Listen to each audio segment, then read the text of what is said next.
तो प्रिय पशुपालकों, आज हम आपको एक वार्ड के बारे में बताएंगे। वार्ड को जो है ऑपरेशन के द्वारा किस तरीके से निकाला जाता है। मैं हूँ डॉक्टर आरिफ अंसार। मैं एक पशु चिकित्सक हूँ। ये आप हमारा YouTube channel animal vet care पे देख सकते हैं। जब ये देखिए, एक इंच लंबा वाट है, जो ये दाईं तरफ के जो पिछला पैर है वहाँ के थाई रीजन पे ये जो एक बक है, बकरा है लगभग 1.5-2 साल का, इसके वाट हो गया है। तो इसको हम ऑपरेशन के द्वारा निकालेंगे। तो सबसे पहले हमने जो है लोकल एनेस्थीसिया दिया है, यानी कि इस जगह को, स्किन को हमने शून्य किया है जहाँ पर से हम इसको काट के निकालेंगे। तो इसके लिए हमने देखिए ये जाइलोकेन और एड्रेनलिन का इंजेक्शन है जो इसकी स्किन में लगाया है। थोड़ा थोड़ा सा 0.1 0.2 ml थोड़ा थोड़ा सा करके चारों तरफ से लगा देते हैं, ताकि जो है एनिमल की स्किन वहाँ पर से शून्य हो जाए। और जब हम इस वाट को काटें और इंसिजन जब लगाएं तो पशु को कोई दर्द ना हो। ये देखिए, हम ये बीपी ब्लेड नंबर 4 से हम इसको काट रहे हैं। हमें कोई भी सर्जिकल ऑपरेशन करने से पहले रबड़ ग्लव्स हाथ में पहन लेना चाहिए। ये देखिए, हम इस तरीके से इसको रिमूव कर रहे हैं। इसको बिल्कुल जड़ से इसको हम निकाल देंगे और इसके हमें ज़्यादा नीचे भी नहीं जाना है, वरना एब्डोमिनल मसल्स आ जाएंगी। ये देखिए, हमने स्किन में ही इसको स्लोली धीरे धीरे से इसको निकालना है, हमें काटना है। और इसकी जितनी रूट्स वगैरह हैं उनको भी हमें हटा देना है। आप देख सकते हैं बकरे में एक वाट है, इस वाट को काट के हमने निकाल दिया है।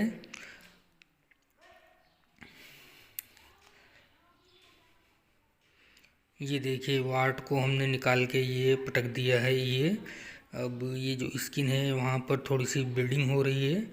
तो हमने चूँकि यहाँ पर एड्रेनलिन और जाइलोकेन लगाया था, तो एड्रेनलिन क्या करता है, वेज़ोकंस्ट्रिक्टर होता है, यानी कि ब्लड वेसल्स को सुकेट देता है, जिसकी वजह से ब्लीडिंग कम होती है। अब हम इसको थोड़ी सी देर इस पर साफ़ करेंगे। और हमें जहाँ भी इंसिजन देना हो, कट लगना होता है, वहाँ पे सूचरिंग करनी होती है। तो हम वहाँ के जो हेयर्स होते हैं उनको रिमूव कर देते हैं, ताकि एनिमल्स को सूचरिंग के बाद इरिटेशन ना हो। ये देखिए, हम किस तरीके से वहाँ के हेयर्स रिमूव कर रहे हैं। तो मैं अब आपको बताना चाहूँगा कि वार्ट क्या होता है। वार्ट जो है एक पेपिलोमा वायरस का इन्फेक्शन हो जाता है स्किन में या श्लेष्मा झिल्ली पर, जिसकी वजह से एक छोटा सा मांसल उभार बन जाता है, जिसे हम मस्सा कहते हैं। ये जो है त्वचा का एक एनिमल की जिसके इन्फेक्शन हो वो दूसरे एनिमल की स्किन के संपर्क में आता है तो ये फैल जाता है। इसका हमें एक पशु चिकित्सक के ज़रिए से उपचार करवा कर, शल्य चिकित्सा करवा करके इसको निकलवाना चाहिए। इसका डायग्नोसिस हमें खुद ही, जब हम इसको देखेंगे तो समझ ही जाएंगे। मांसल उभार जैसा होता है। प्रयोगशाला में इसके लिए जांच के लिए एक्सरे वगैरह की ज़रूरत नहीं होती है। अब ये देखिए, इसको हम कॉटन से साफ़ कर रहे हैं। इसके जो थोड़ी सी ब्लीडिंग हो रही है, इसको हम रोकने की कोशिश कर रहे हैं। 2-4 मिनट हमें इंतज़ार करना चाहिए। अगर खून रुकना बंद नहीं होता है तो फिर हम, अगर पशुपालक कभी कभी जल्दी मचाने लगते हैं कि डॉक्टर साहब इसके खून निकल रहा है, जब थोड़ा सा इंसिजन दिया है तो खून तो थोड़ा सा निकलता ही है, ब्लीडिंग होती है, तो फिर हम थोड़ा सा पोटेशियम परमैंगनेट भी वहाँ पे रख सकते हैं। पोटेशियम परमैंगनेट लगा के वहाँ से हम उसको जो है ब्लीडिंग को चेक कर सकते हैं। क्योंकि पशुपालक हमसे कहते हैं कि डॉक्टर साहब देखिए खून निकल रहा है, क्योंकि जहाँ हम ऑपरेशन कर रहे होते हैं वहाँ चारों तरफ से पशुपालक हमें घेरे रहते हैं और वो अपनी अपनी राय देते रहते हैं। उनको देखा नहीं जाता है तो वो बार बार हमसे कहते हैं डॉक्टर साहब खून निकल रहा है। जबकि ह्यूमन में, इंसानों में जब भी कोई ऑपरेशन होता है तो वहाँ पर स्टाफ के अलावा अन्य कोई सदस्य मौजूद नहीं रहता है। ये देखिए, ये एक इनके पड़ोसी हैं, ये भी आ गए हैं। ये भी अपनी कुछ राय देकर चले जा सकते हैं। इस तरीके से हमें बड़ी ही विपरीत परिस्थितियों में काम करना होता है, क्योंकि यहाँ पर सभी लोग अपनी अपनी राय दे रहे होते हैं और सभी जो है, हम जब भी कोई भी ऑपरेशन करते हैं तो खुली जगह में करते हैं। ये देखिए पशुपालक ने ये इस बकरे के पैर छोड़ दिए हैं। इससे क्या होता है कि वहाँ पे ब्लीडिंग बढ़ भी सकती है। ये देखिए हमने दोबारा से पोटेशियम परमैंगनेट लगाया है, क्योंकि थोड़ी सी ब्लीडिंग हो रही है, उसको हमें चेक करने के लिए जो है हमने पोटेशियम परमैंगनेट लगाया है। इसके बाद सर्जिकल ऑपरेशन करने के बाद हमें इसे 3-4 दिन के लिए ओरल एंटीबायोटिक और एनाल्जेसिक और एविल की टेबलेट वगैरह हमें खिलानी चाहिए, क्योंकि एंटीबायोटिक इन्फेक्शन होने से रोकता है, जबकि एंटीबायोटिक इन्फेक्शन से रोकता है। और जो एविल का इंजेक्शन है, इससे क्या है कि एनिमल को जो कुचर वगैरह चलती है, इरिटेशन होता है, वो नहीं होता है, ताकि वो जो हमने सूचरिंग की है उसको बार बार जो है चाटे नहीं, उसको रगड़े नहीं। इसलिए हमें एविल की दवाई हमें इनको खिलानी चाहिए। एविल की टेबलेट आती है, आजकल एविल के बोलस भी आने लगे हैं। इस तरीके से हमें इसे पोस्ट ऑपरेटिव केयर में हमें ये है जो 5-6 दिन तक खिलाना चाहिए।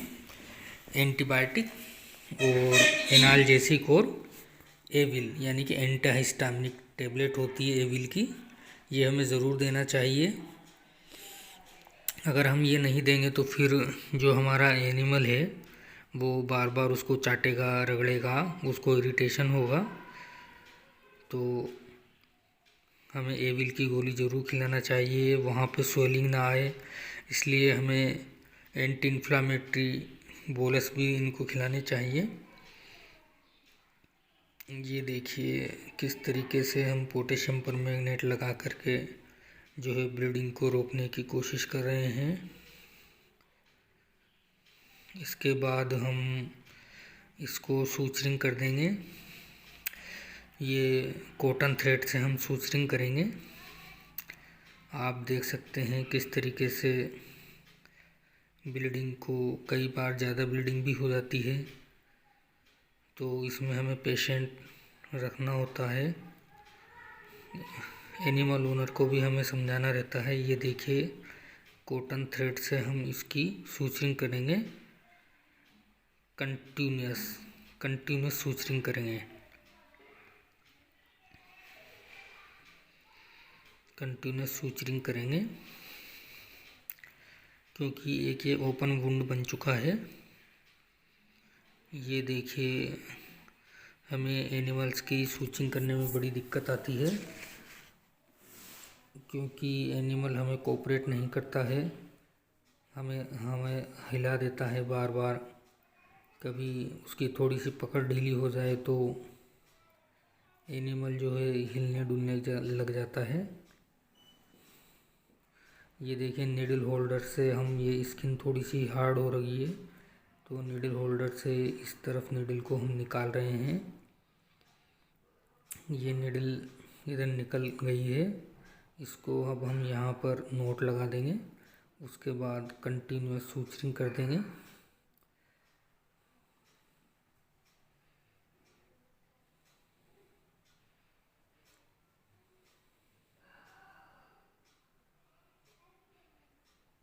इसके लिए हमें जब तक इसका घाव अच्छे से ना भर जाए। ये देखिए एनिमल कितना जो है उछल कूद कर रहा है, तो हमें एनिमल के सूचरिंग में हैंडलिंग बहुत अच्छे से करवानी चाहिए। और कई बार जब हम गांव में करते हैं तो गांव के 10-15 आदमी इकट्ठे हो जाते हैं, उसमें से 4-5 पशुपालक उनको पकड़ लेते हैं, बाकी सब देखते रहते हैं और हमें सलाह देते रहते हैं। ये देखिए आप, थोड़ा सा मेरे भी इंजरी, थोड़ी सी पंक्चर, मेरी फिंगर्स, उंगलियां भी हो गई हैं निडल से। इसलिए सभी पशु चिकित्सक जो भी सूचरिंग वगैरह करते हैं उनको अपने पहले से ही टिटनेस का इंजेक्शन लगवा लेना चाहिए, टिटनेस का टीका।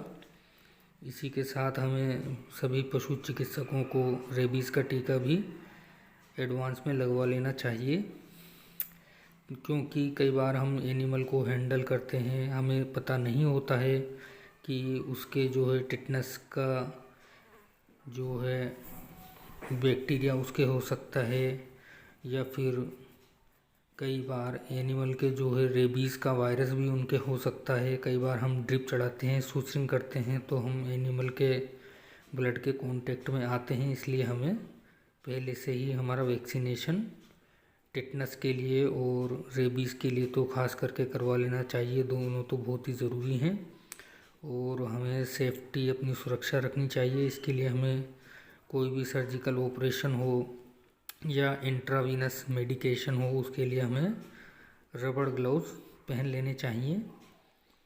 आप देख सकते हैं ये किस तरीके से हम जो है इंजेक्शन वाली निडल से पंक्चर करके और आसानी से टाँके लगाए जा रहे हैं। अब एनिमल ने उछलना कूदना बंद कर दिया है।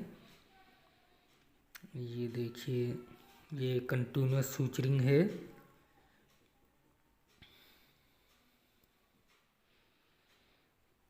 ये देखिए पशुपालक, ये एक और है जो इनके दोस्त हैं वो आकर के बैठ गए हैं।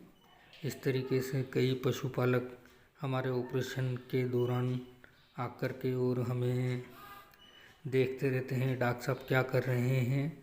इसलिए पशुपालकों को पशु चिकित्सकों को बहुत सावधानी से काम करना होता है, क्योंकि हम जो भी काम कर रहे होते हैं वहाँ पर हमें 10-20 आदमी तो देख ही रहे होते हैं अगर हमसे। इसलिए हमें बड़ी सावधानी से काम करना होता है। हमसे कोई भी गलती जो है नहीं होनी चाहिए। जबकि इंसानों का जब ऑपरेशन हो रहा होता है तो वहाँ पर उनके स्टाफ के अलावा देखने वाला कोई नहीं होता है। ये एक बहुत बड़ा अंतर है पशु शल्य चिकित्सा और मानव शल्य चिकित्सा में। आप देख सकते हैं किस तरीके से हमें सब लोगों के बीच में सूचरिंग करनी होती है।